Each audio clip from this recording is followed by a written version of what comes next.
Good afternoon. My name is Don Matheson, spelled Matheson. I have a website called WakeUpCanada.info. I put that up there in hopes that you will go up on it. But if you don't want the truth, don't go up on it. And if by chance we should meet someday and we can chat, which I would welcome. And if you don't want the truth, don't ask me a question. I have been doing this for some time now, but we've been gone because of an illness and an injury. On December 5th, this past year, if it hadn't been for a young lady that I care a lot about,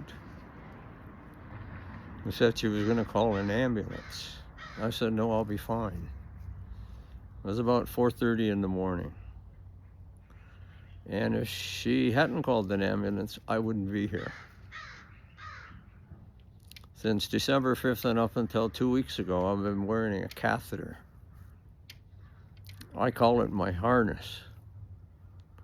It's not the most comfortable thing, but it kept me alive.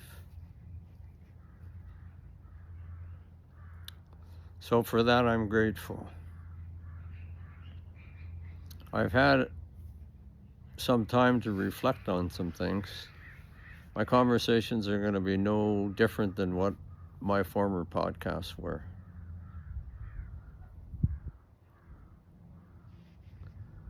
But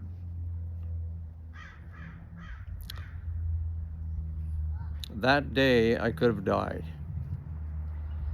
So everything we're doing now would have just stopped. Everything. People I love, I care about, and friends. You don't get to finish anything. It's done. Okay? So the intent now is to try and put some things forward in a very open, constructive, and honest manner, not dogmatic. I have no room for anger in my life. None. Or try to get even, or bias and prejudice. Okay. Just a few short days ago, I celebrated 50 years of sobriety. I need no pat on the back for that. I needed to do that for myself and people that I chum with and I'm around, especially family. I also stopped smoking Magnum cigars 47 years ago. In fact, I've never ever smoked a cigarette, especially the funny ones that were illegal for a while. And now we seem to plaster all over the place. So my stance on a lot of issues are not going to change. And if I'm wrong or I'm one-sided, then tell me about it, will you? I appreciate that. I'd like to think at age 84, I already know that. But I'm also a former member of the Royal Canadian Mounted Police. And on one of my podcasts, I talked about the national disgrace that our courts and the judicial system are in. And believe me, I mean that today. Crown prosecutors, judges, lawyers, everybody involved with our judicial system. This organization is a mess. And we're not getting any better. We're getting worse. And if you think not, then you're not paying attention to what the hell is going on in Canada right now. Or even right here in my home province of Alberta. I do not want to separate. And I don't think the province does either. Quebec tried that. Look at the mess we've got. And for those of you cowboy lawyers with your fat faces and big hats, if you want to separate, go get a U-Haul, load your stuff up, and just leave. A lot of us don't want to. Have you ever heard the phrase, united we stand, divided we fall? Again, I'm going to go back on my 83 years of being around, and in 2 months I'll be 84. I can honestly say I remember what it used to be like, what happened, what is happening, and what it's like now.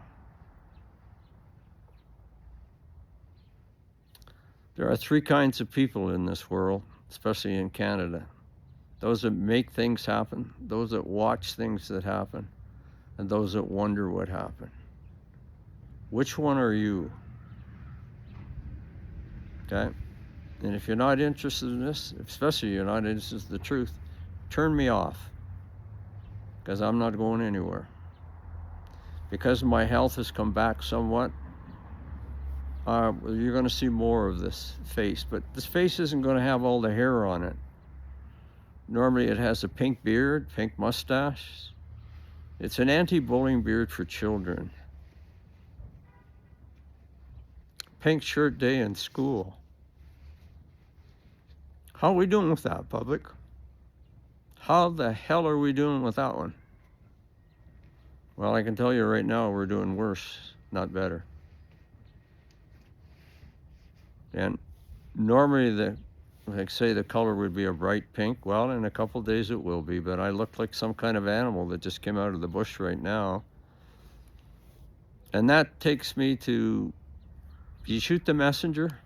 Well, we're not supposed to. So does it matter what's on my face or the clothes I wear? The message is going to be the same. But in the society I live, your clothes make a difference. Your deportment, your dress. Why should it?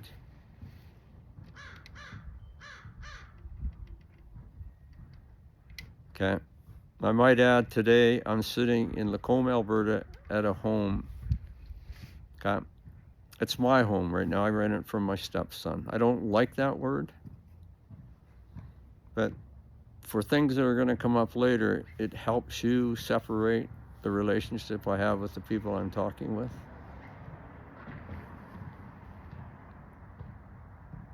And the temperature's around 14 degrees right now. It's supposed to go higher tomorrow. But this is Alberta. It can change in a couple of days. But we shouldn't change in a couple of days. We're on the wrong set of tracks, public, and we haven't got back on the right set. So I'm going to give you an indication of what we're going to talk about. We're going to talk about our courts, definitely. Our judges, our lawyers. I don't want to throw politicians in there at the same time, but who polices them? Who polices what's going on in Canada right now? Okay.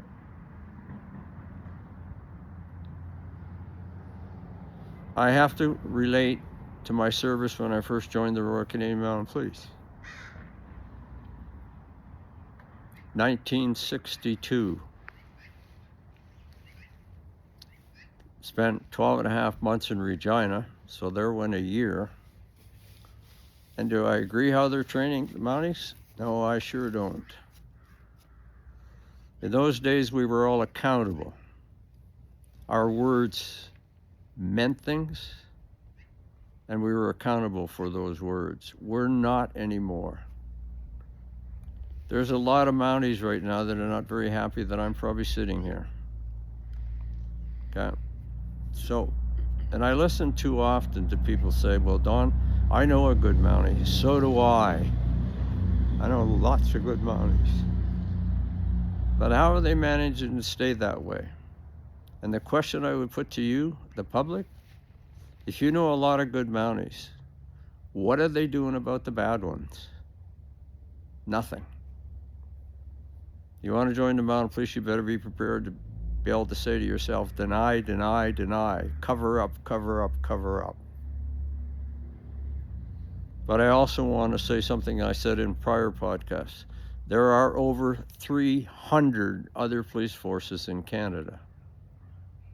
And if the mounted police are that bad, and I did not say, I will repeat that, all of them, just far too many of them, how bad are those other 300?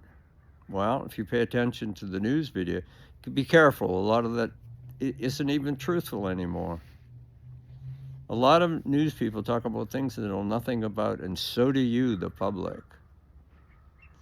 If I really wanted to create a problem for anybody I know in my life, all I would have to do is start a dirty, ugly rumor and then walk away from it. I don't live like that. That rumor would pick up and have wings all of its own because you would keep it out there negative.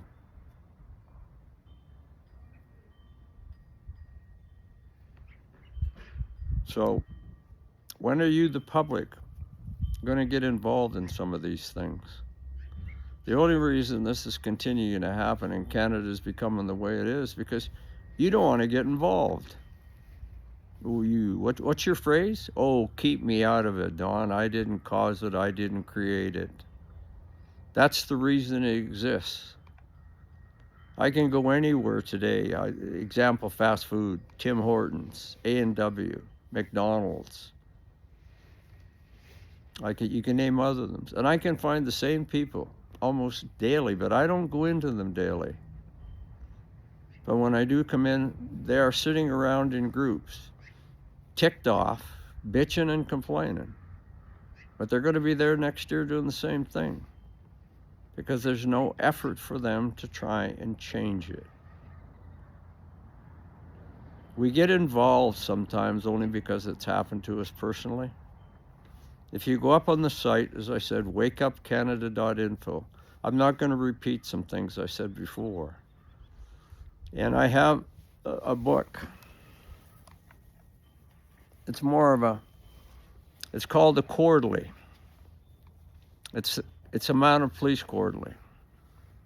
And it's issued, as it says, quarterly, 4 times a year. My older brother Bob went in the force 6 years before me. And because of that, I took an interest in the Quarterly. But I didn't sign on to it until about 8 months before I joined. And then during my service for over 12 years, I kept it. Okay? And when I left, I have no reason to want to keep it.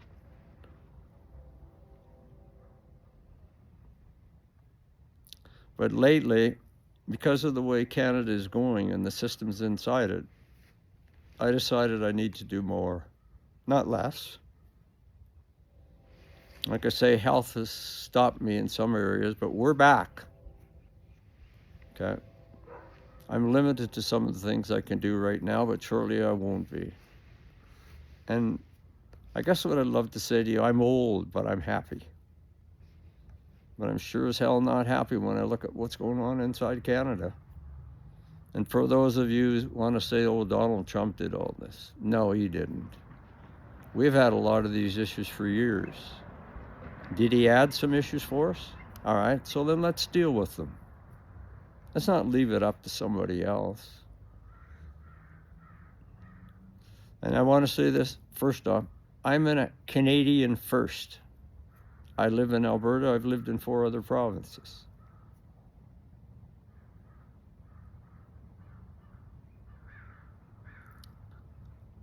And I will always be a Canadian first. My parents taught me that. I don't know what your parents are teaching you, but if you're on the side of separating in Alberta, then go get a U-Haul, load your stuff in it, and leave. Okay? I wanted to show you this Quarterly. So I'm going to turn my phone for a minute or put it right up in front of me so you can see who's on it. Or I can just tell you. The Quarterly, it's Winter 2025, Volume 90. I am now getting the Quarterlies.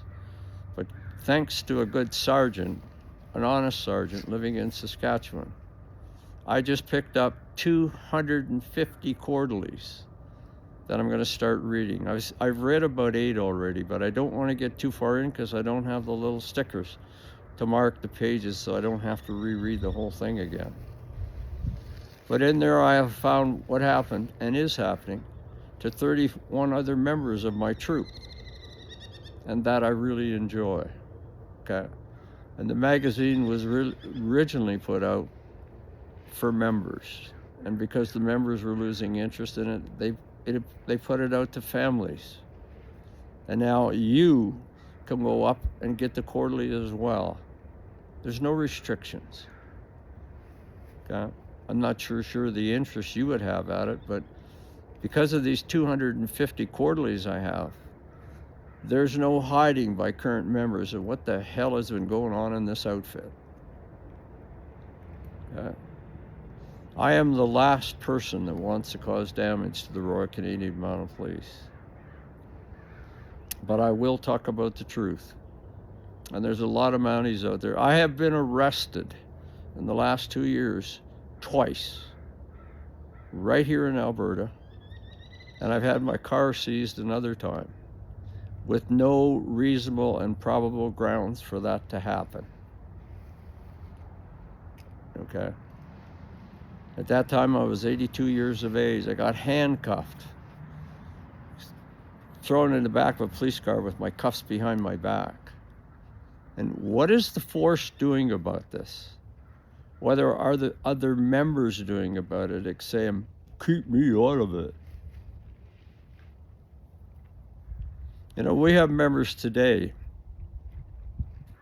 that sexually assault. The proper word is rape fellow police officers, female. And what happens to them?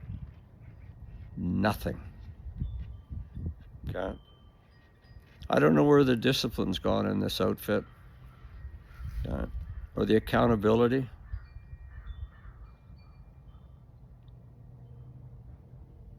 Oh, well, we're doing another survey, Mr. Matheson. Don, we're going to do another study. What, another 10 years? You got issues before you right now, and the man on this cover is Mike DeHame. I want to flip it so you can see it, but you can go up on the site and you can probably see it. And I think Mike is a half-decent individual. He is called the commissioner. He has to say over it all. No, he does not.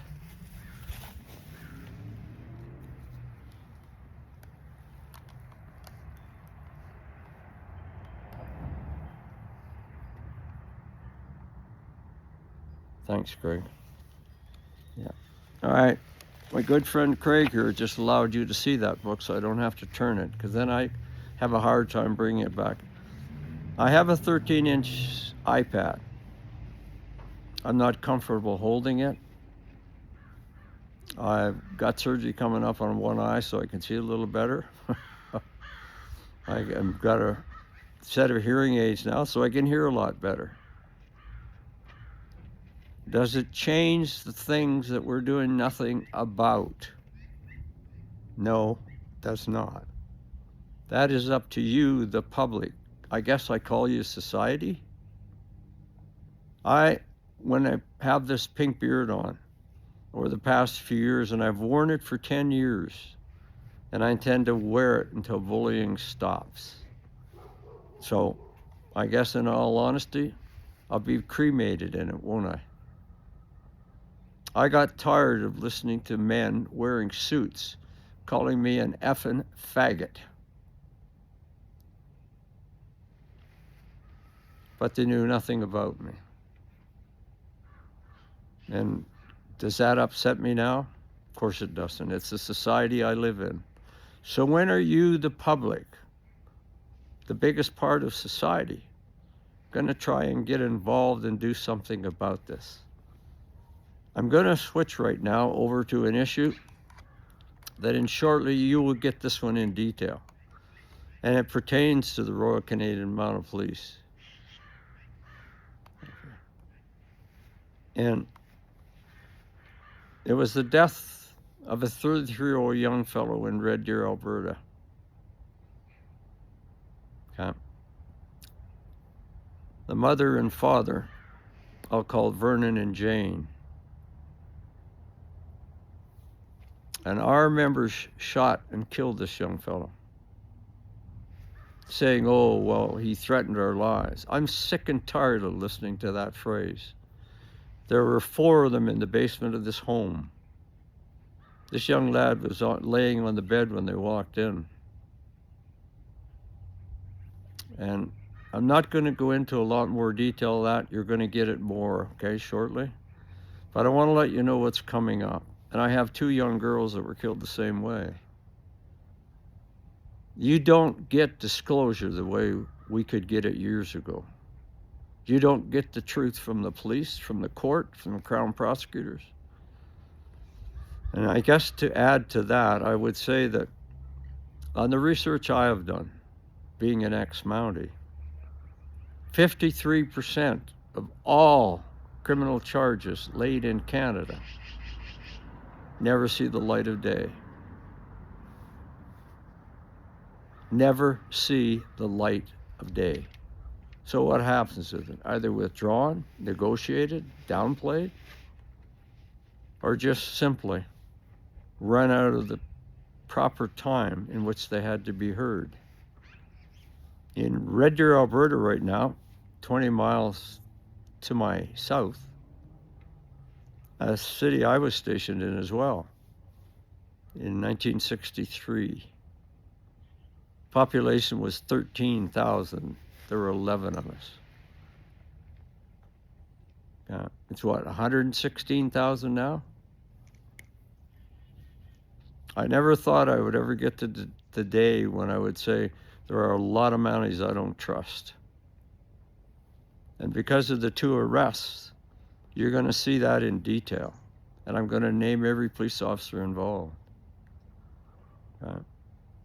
Some of them are being moved right now, senior members being transferred, because they know we're going to talk about this.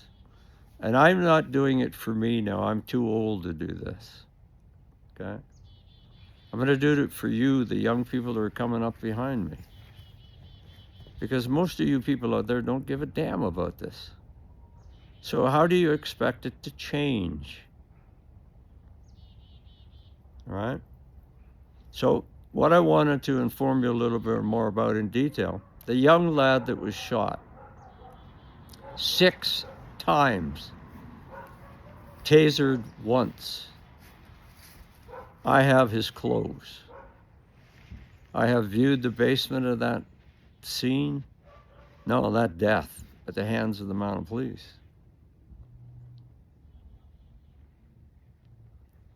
And if a police officer wants to say, well, continuity of those clothes, Don, is gone because you've got it.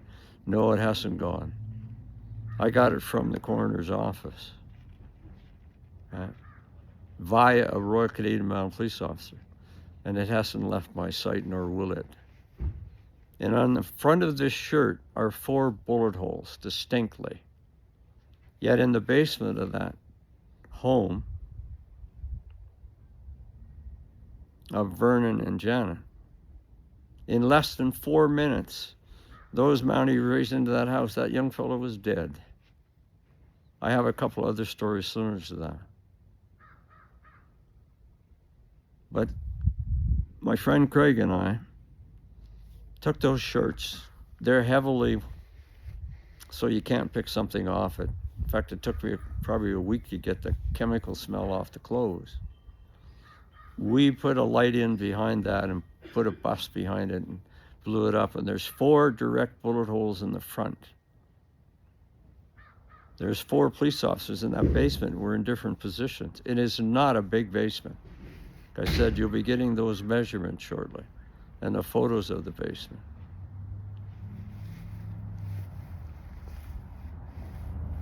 And there's also a bullet hole in a cap I have. It was in their son's, he was wearing it at the time. And it's over the left-hand side of his head. There's also another bullet hole at the back of his neck. So who did all this shooting? Are you getting the whole story from this? And what part are the Mounted Police not wanting to release to you? I am without a car right now because of They break down sometimes. But there's a further story coming on that one. So I intend to be in Bowness, where the coroner's office is, and an appointment to the man that did the autopsy. That is the only person right now that's speaking for the dead. And that's who speaks for the dead. Don't trust any police force to tell you this is how it happened. I will get the angles of who shot him. And I'm also going to send these documents to Mike DeHame, who you now know is the commissioner. He's not a general, he's the commissioner. There's only one of them. But there are dozens of deputy commissioners. I'm not going to go after Mike. I'm going to go after the system he's working for, or he heads. There are going to be a lot of mounted police officers currently that are going to be uncomfortable. And if they are, then good on you. Because all I want to talk about is the truth. And if you can't handle the truth, then you're not being very honest with yourself. And if you don't have the capabilities of being honest with yourself, how the hell can you be honest with anybody else? We have roughly 13 deputy commissioners that are women. You heard me. Second highest ranked that are women. And when do you hear them talking about the sexual violence towards their own? You don't. Why not?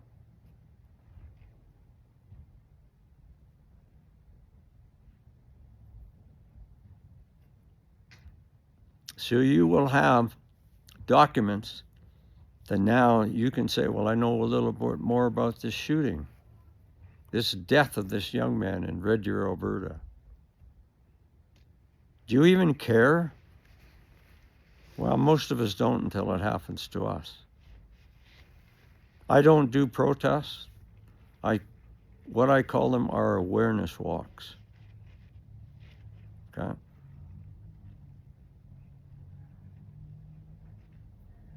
So what kind of effort are you going to put into this, public? Do you even care about this province or this country anymore? Like I said, when you go up on WakeUpCanada.info, you'll find the length of time I've been involved in this. And believe me, this is not the country I grew up in, nor the police force I joined. So can we get some of it back? Yeah, we can with your help. You can't sit there and have coffee at the A&W and say, oh, keep me out of it, Don, I didn't cause it.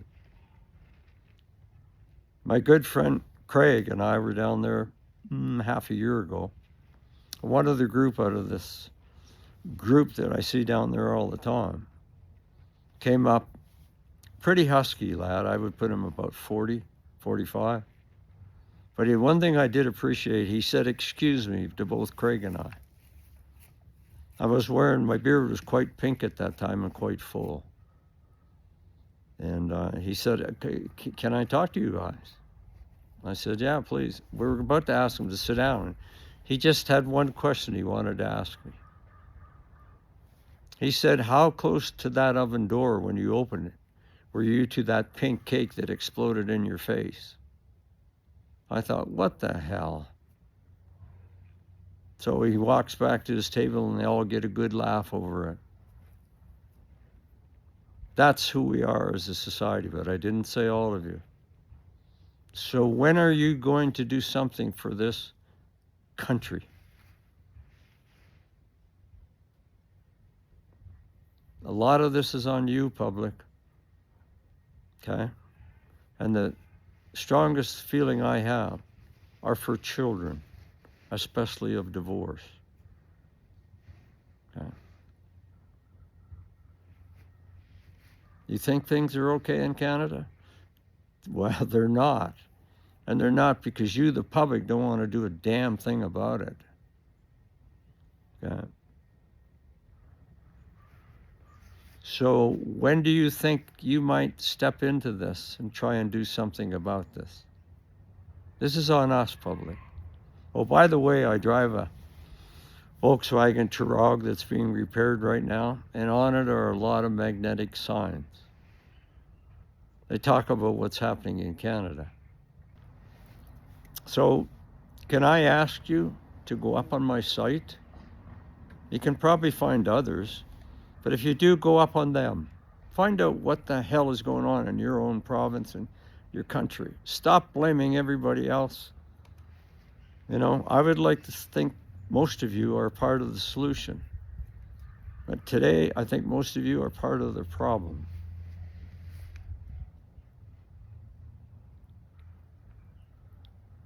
So, coming to you from Lacombe, Alberta, this is Don Matheson, a civilian today, but a former member of the Royal Canadian Mounted Police, who wants to talk to you about what this country used to be like.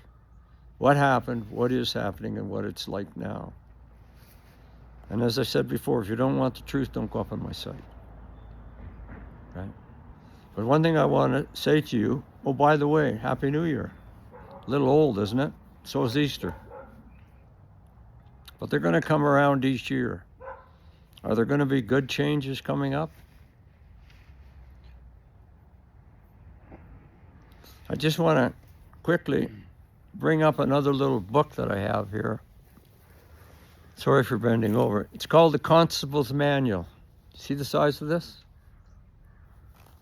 Constable's Manual. Every one of us was supposed to get this when we joined the force. I joined in '62. This manual came out in 1966. It kind of shows you how far the force gets behind sometime. It tells us how we had to dress, how we had to talk, how we had to conduct our own personal life. I got a copy of this by a staff sergeant while I was still living in British Columbia. He said, Don, because you go public with things, I want you to have a copy of this. So really, when I joined in '62, I'm finally getting a copy. In 2026. And I do want to say something further. When I joined the Mounted Police, I joined, and I didn't join it for a job, I joined it as a career. And when I lost my belief in it, I knew I was going to step away from it. But when I joined, I wasn't quite 19 years old. So I couldn't vote. Age is 21. I couldn't go into a beer parlor. Not that I wanted to at that time. But they could put, like the World War I vets and some of them in World War II, they could put a gun on my hip and I could be killed to protect you. And when I think about what some of you have become, I don't know why I protected you, because it was an oath I had taken. Okay? So I don't talk to you because of the beard you wear, the clothes you wear. I talk to you because I'd like to talk to you. And I'm going to give you a phone number. My private cell phone number is 250-515-1060. And if you care at all about this country, you're welcome to give me a call. But don't call me and complain and bitch and complain about what we're not doing. You tell me something that you're doing to help bring this country back to the standards they had at one time. I don't care if you're black, white, or pink, or blue. If you're doing things that are decent, I'll support you. So, again, this is Don Matheson, signing off from the backyard in the home I'm in Lacombe, Alberta, a gorgeous afternoon. I want to say a couple things to you. Stay well, stay safe, behave yourself. I want to talk to you, not about you. But all the very best. That's not a request. That's an order. And we'll be back in a few days. Thank you.